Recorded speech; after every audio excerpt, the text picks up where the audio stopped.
Hi everybody, this is Diana, aka Pop Culture Diva 42, and that was it. The Red Wedding. The the event that all of the book readers have anticipated in morbid fascination ever since Game of Thrones, the television show, started. And I just wanted to share my thoughts on it. First of all, by saying that it's my feeling that in the book, in Storm of Swords, there was a certain nightmarish, surreal quality to the Red Wedding that I feel did not transfer to the television show. In the book, we were experiencing everything from Kat's perspective, and there was a certain assault on the senses that I think George R. R. Martin described very well. Kat was very disoriented. Obviously, she was in shock. While in the television show, while it was still all about Caitlyn, in the end, there was a certain, they amped up the brutality, but they also depicted it as kind of this cold, sterile scene, in the sense that the people who are actually inflicting horrible violence and doing these horrible things were kind of detached from the whole thing. Like they didn't give a fuck. When those crossbow shooting motherfuckers started to kill people, nobody had any qualms or reservations about what they were doing. And even that asshole at the end who slit Kat's throat, he might as well just, been stapling some papers together or something. Like, he did not give a fuck that he was basically breaking the hearts of millions and millions of viewers. So yeah, they amped up the brutality, but the shocking aspect of it, I feel, was not as well represented as in the book. Maybe it's even more shocking through the fact that it was presented very matter-of-factly. Also in the book, you had people fighting back. Robb had Grey Wind with him. The Great John, I think, was there. Robb himself fought back. So you kind of hoped in the book, and maybe that was even more traumatizing, you kind of hoped that maybe somebody was going to make it out of there besides the Blackfish who went for a piss. But in the television show, it was obvious from the beginning that nobody was going to make it out of there. It was an execution. It was like shooting fish in a barrel. There was no... Somebody said something online that I think was very telling, that this wasn't a battle, this wasn't a fight, this was a slaughter. And Talisa, here's another thing. First of all, I do feel that they went a little overboard with the stabbing of Talisa, but given how this season has progressed so far, especially when it comes to violence against women, I think it's right. It fits within the Game of Thrones universe right now.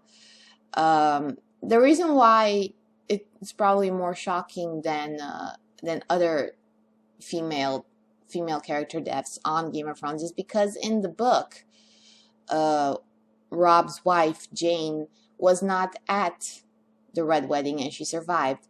But when you dropped Jane and you replace her with Talisa, then that means that... and the second that Talisa said she was pregnant, I figured if it's for real and if she's not lying, because my theory was that she was a spy. I know this is a theory that floated on the internet. Yes, I believe that too. I believe that she was a spy. But when she said that she was pregnant,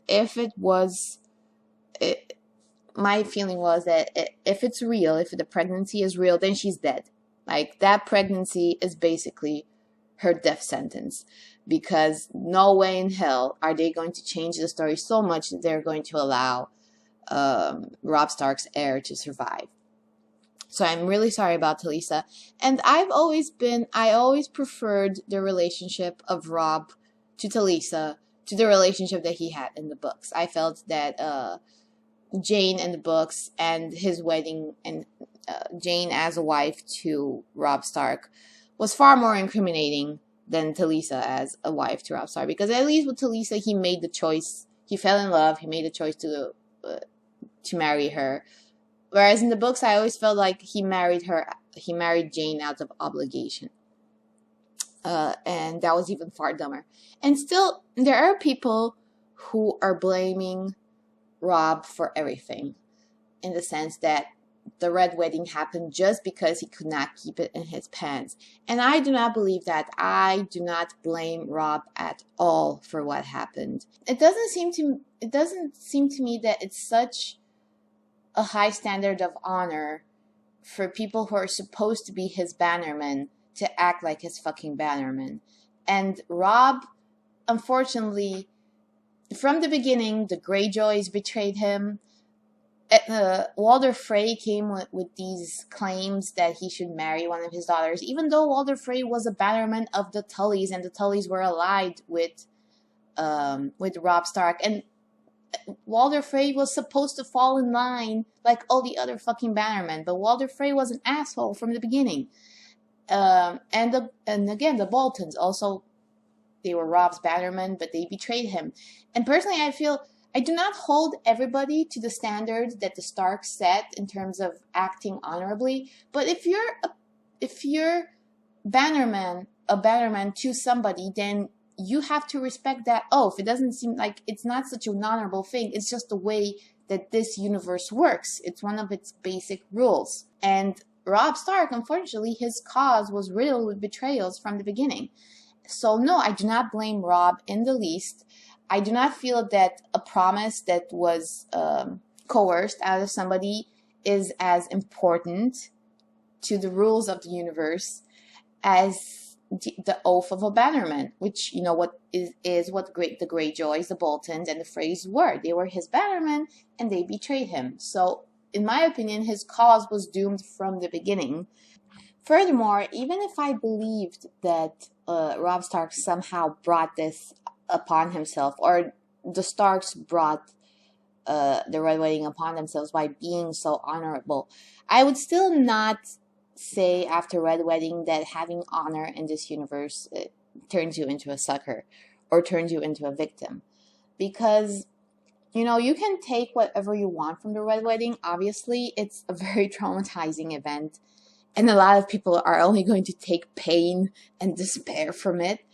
But I do not like it when people say that, oh, you know, this is what happens when you're a good person in Westeros, and when you try to follow the rules and you behave in a certain way. That is not what I take from the Red Wedding. What I take from it, kind of the silver lining of it all, is not that honor turns you into a sucker, but that it's even more important and more vital when you have people like Walder Frey and Roose Bolton and Tywin Lannister in the world. And don't even get me started on the bastard of Bolton. There are these people in the world that are so vicious and sadistic and do not give a fuck about any kind of rules or values or human lives. That's why the Starks are so important. That's why it is important to have people that serve as a force for good. Because if you didn't have people like the Starks, and you only had Freys and Lannisters in the world, obviously the First Men would have never even reached Westeros, because they would have slaughtered each other from the beginning. What the Red Wedding does in all its shocking brutality is prove to you that you need a force for good, and you need people like the Starks to ensure a balance.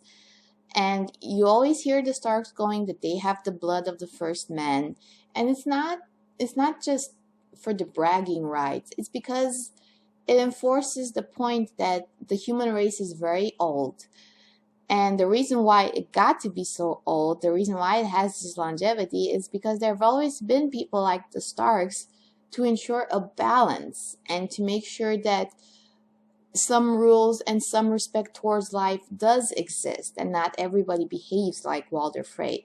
And of course, that means that once in a while, the good guys, they get fucked. And that's what happened to Robb Stark.